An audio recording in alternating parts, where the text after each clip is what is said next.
کیا جائیے گھوم کے. اچھا ٹھیک ہے, آ جائے مولانا آگے آ جائیں.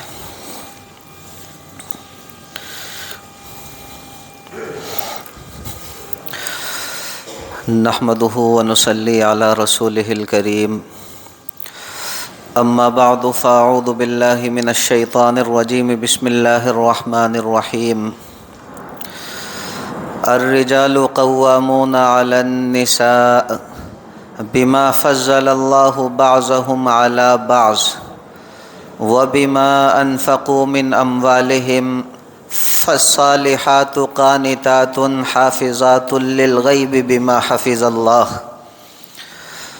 آمنت بالله صدق الله مولانا العظيم وصدق رسوله النبي الكريم ونحن على ذلك من الشاهدين والشاكرين والحمد للہ رب العالمین. میرے محترم بزرگوں, بھائیوں اور دوستوں, پچھلے ہفتے میں نے سرکار دو عالم صلی اللہ علیہ وسلم کی سیرت طیبہ کو بنیاد بنا کر شوہر کے حقوق سے متعلق چند باتیں آپ کی خدمت میں رکھی تھیں. آج بھی دیکھیں اسی عنوان کو بنیاد بنا کر میں اپنے اکابر سے سیکھی گئیں مزید باتیں آپ کی خدمت میں رکھوں گا. بس آپ اللہ رب العزت سے دعا فرما دیں کہ صحیح صحیح باتیں میری زبان سے کہلوا دے اور ہم سبھی کے لیے ان باتوں کو کارآمد اور نفع بخش بنا دیں. دیکھیں قرآن مقدس کے اندر اللہ جل جلالہ ارشاد فرماتے ہیں الرجال قوامون علی النساء, کہ مرد جو ہیں وہ عورتوں کے اوپر قوام ہیں, مرد عورتوں کے اوپر نگہبان ہیں. بعض حضرات نے اس کا ترجمہ یہ کیا ہے کہ مرد عورتوں کے اوپر حاکم ہے. تو اچھی طرح سمجھ لیں, یہاں اللہ رب العزت نے حاکم کا لفظ ارشاد نہیں فرمایا, اسی طرح امیر کا لفظ ارشاد نہیں فرمایا, اسی طرح بادشاہ کا لفظ استعمال نہیں فرمایا, بلکہ فرمایا کہ مرد عورتوں کے اوپر قوام ہے. اور قوام وہ ہوتا ہے جو کسی کام کے کرنے کا ذمہ دار ہو, اور ذمہ دار ہونے کے معنی یہ ہیں کہ بحیثیت مجموعی زندگی گزارنے کی جو پالیسی ہے وہ مرد طے کرے گا, اور پھر اسی پالیسی کے مطابق میرے پیارے بھائیوں زندگی گزاری جائے گی. لیکن اس کا یہ مطلب ہرگز نہیں کہ شوہر جو ہے وہ آقا ہے اور بیوی جو ہے وہ باندی یا پھر اس کی نوکر,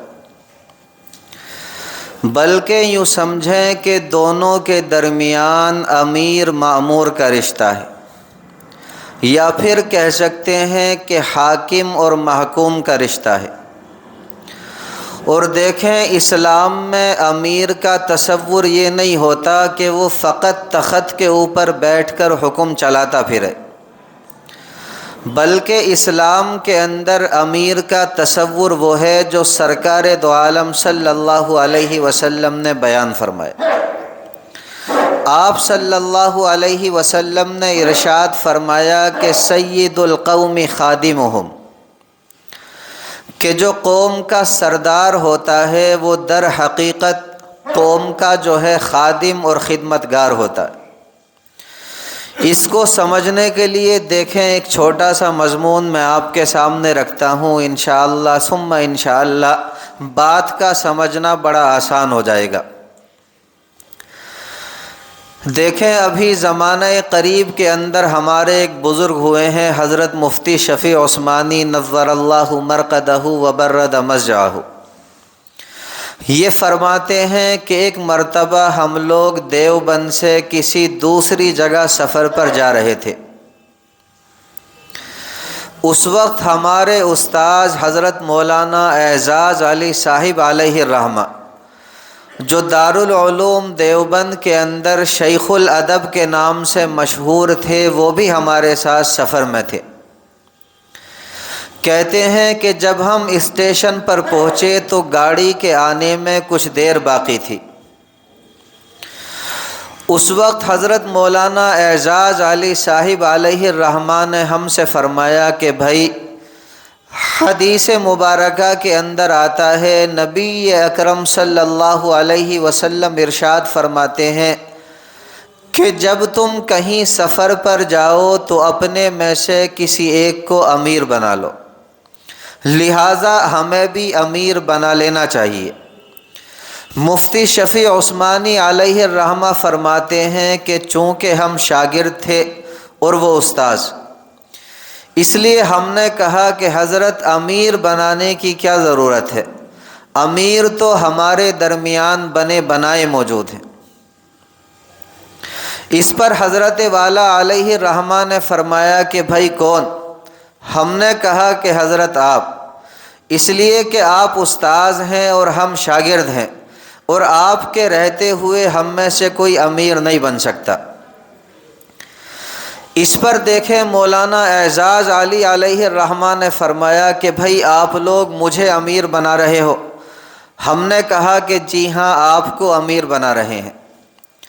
مولانا اعزاز علی علیہ الرحمہ نے فرمایا کہ بھائی اگر آپ لوگ مجھے امیر بنا رہے ہو تو پھر اچھی طرح جان لو، امیر کا ہر حکم ماننا ہوتا ہے، اس کی ہر بات کی اطاعت کرنی ہوتی، چونکہ امیر کا مطلب ہی یہ ہوتا ہے کہ اس کی باتوں کو مانا جائے۔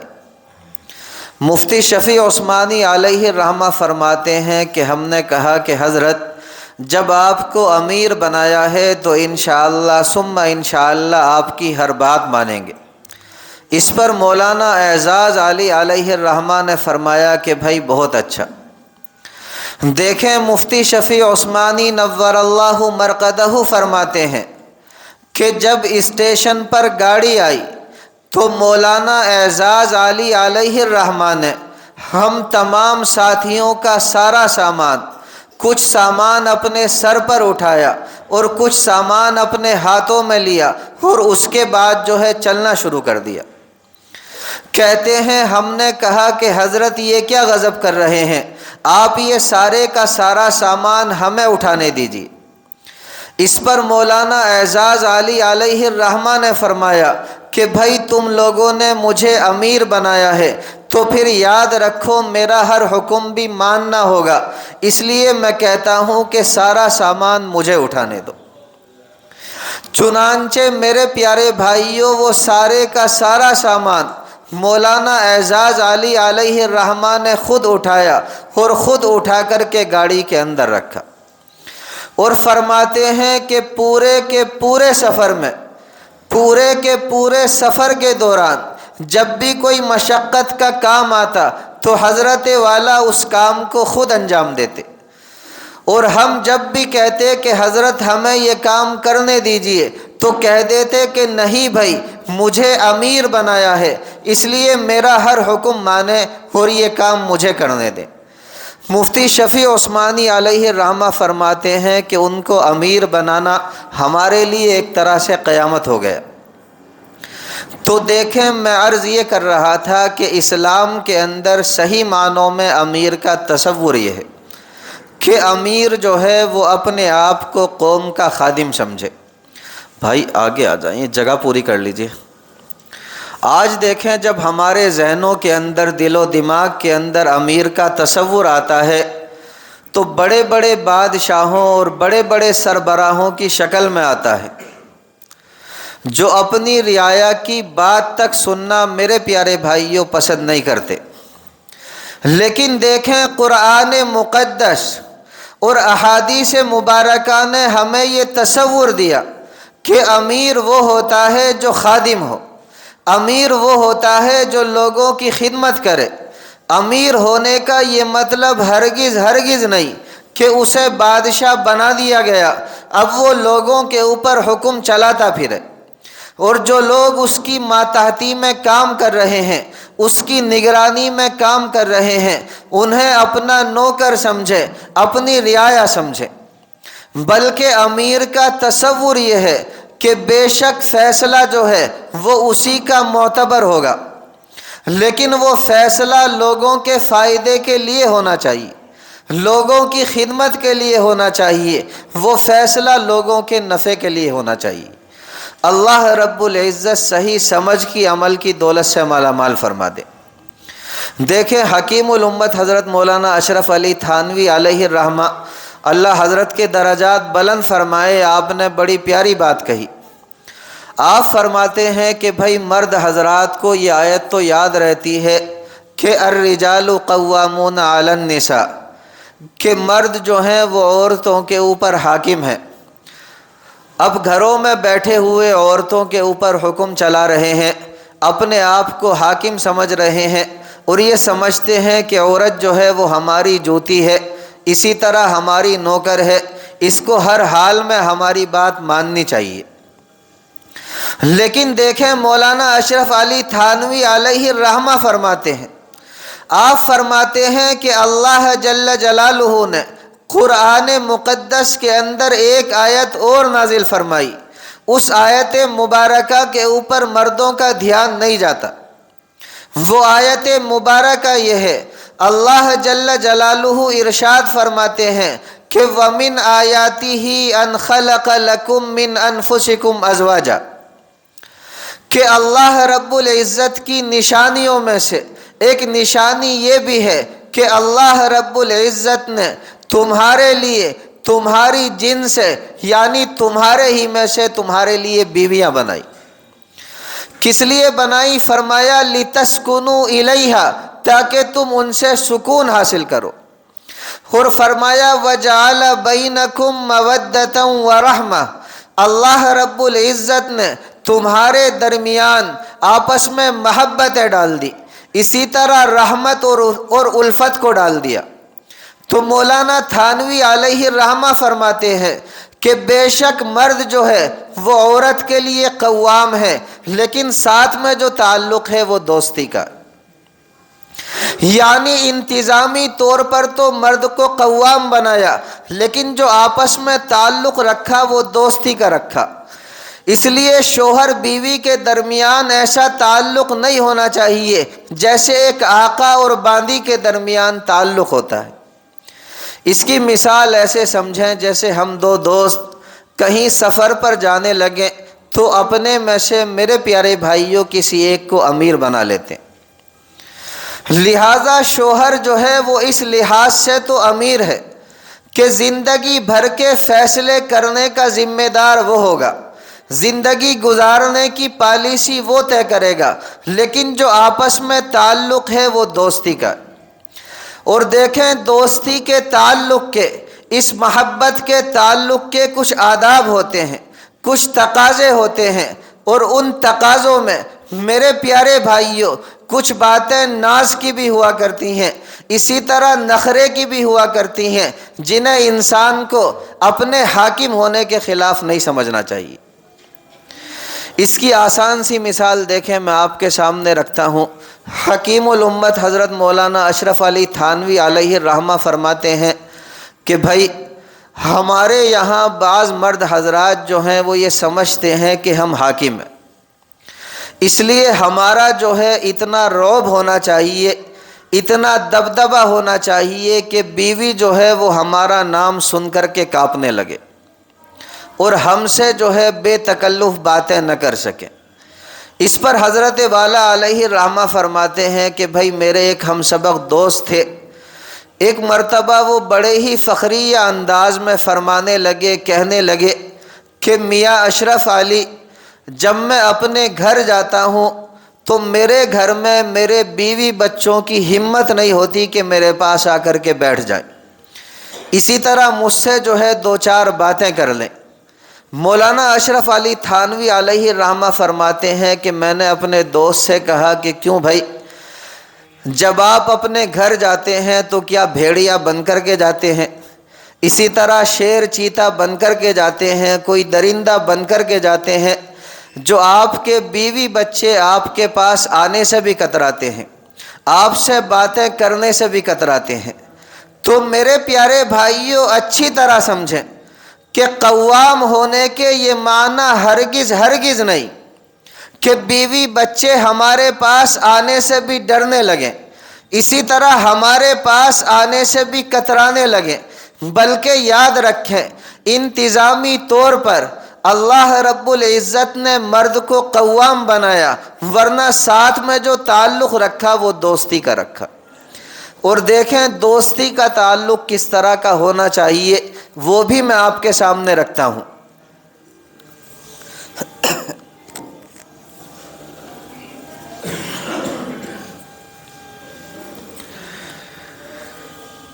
دیکھیں توجہ سے سننے والی بات ہے، بخاری شریف کے اندر ایک حدیث مبارکہ ہے کہ ایک مرتبہ سرکار دو عالم صلی اللہ علیہ وسلم نے امی عائشہ صدیقہ رضی اللہ تعالی عنہا سے ارشاد فرمایا کہ اے عائشہ، جب تم مجھ سے راضی رہتی ہو اور جب تم مجھ سے ناراض ہوتی ہو، دونوں حالتوں میں مجھے پتہ چل جاتا ہے۔ یعنی جس وقت آپ مجھ سے راضی رہتی ہیں اس وقت بھی مجھے پتہ چل جاتا ہے، اور جس وقت آپ مجھ سے ناراض رہتی ہیں اس وقت بھی مجھے پتہ چل جاتا ہے۔ سیدہ عائشہ صدیقہ رضی اللہ تعالی عنہا نے عرض کیا کہ یا رسول اللہ صلی اللہ علیہ وسلم، آپ بتائیں کس طریقے سے پتہ چل جاتا ہے؟ اس پر دیکھیں نبی اکرم صلی اللہ علیہ وسلم نے ارشاد فرمایا، آپ نے فرمایا انکی اذا کنتی راضیہ قلتی بلا ورب محمد صلی اللہ علیہ وسلم، اے عائشہ جب آپ مجھ سے راضی رہتی ہیں، جب آپ مجھ سے خوش رہتی ہیں تو آپ ان الفاظ میں قسم کھاتی ہیں کہ محمد مصطفیٰ صلی اللہ علیہ وسلم کے رب کی قسم، محمد مصطفیٰ صلی اللہ علیہ وسلم کے پالنہار کی قسم۔ اور فرمایا وَإِذَا كُنْتِ سَاخِطَةً، کہ جب آپ مجھ سے ناراض رہتی ہیں تو قلتی لا ورب ابراہیم، اس وقت آپ جن الفاظ میں قسم کھاتی ہیں وہ الفاظ یہ ہوتے ہیں کہ نہیں، ابراہیم علیہ السلام کے رب کی قسم۔ یعنی آپ اس وقت میرا نام نہیں لیتی بلکہ ابراہیم علیہ السلام کا نام لیتی، اور میرا نام جو ہے وہ لینا چھوڑ دیتی۔ اس پر دیکھیں سیدہ عائشہ صدیقہ رضی اللہ تعالی عنہا نے عرض کیا کہ اہاجر الا اسمک، اے نبی اکرم صلی اللہ علیہ وسلم، میں فقط آپ کا نام چھوڑتی ہوں، ورنہ آپ کی محبت، آپ کی عقیدت، آپ کی عظمت میرے دل سے نہیں نکلتی۔ تو اندازہ لگائیں میرے پیارے بھائیوں کہ ناراض کون ہو رہا ہے؟ سیدہ عائشہ صدیقہ رضی اللہ تعالی عنہ۔ اور کس سے ناراض ہو رہی ہیں؟ سرکار دو عالم صلی اللہ علیہ وسلم سے، جو اس کائنات کی سب سے عظیم شخصیت ہے، اس کائنات کی سب سے محبوب ترین شخصیت ہے، یوں کہیے کہ اللہ رب العزت کی سب سے محبوب ترین شخصیت ہے۔ اس سے پتہ چلتا ہے کہ سیدہ عائشہ صدیقہ رضی اللہ تعالی عنہا کبھی کبھی ایسی باتیں ارشاد فرما دیتی تھی جن سے یہ پتہ چل جاتا تھا کہ آپ کے دل میں کوئی کدورت ہے، کوئی ناراضگی ہے۔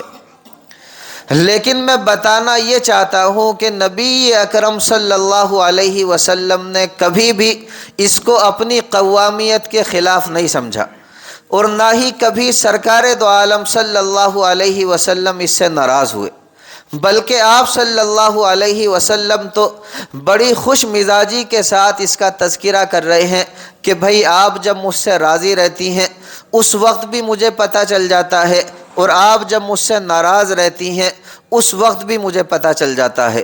اس لیے ہمیں بھی چاہیے کہ ہمیشہ شوہر بیوی جو ہیں وہ آپس میں اپنے درمیان جو تعلق رکھیں وہ میرے پیارے بھائیوں دوستی والا تعلق رکھیں۔ اس سے انشاءاللہ زندگیاں جو ہیں وہ ہماری خوشگوار اور استوار ہو جائیں گی۔ یہ کچھ باتیں میں نے آپ کے سامنے رکھی، باقی باتیں انشاءاللہ ثم انشاءاللہ اور بھی تفصیل کے ساتھ آنے والے ہفتے میں آپ کے سامنے رکھیں گے۔ اللہ رب العزت کہنے سننے سے زیادہ عمل کی توفیق مرحمت فرما دے۔ وما علینا الا البلاغ۔ بھائی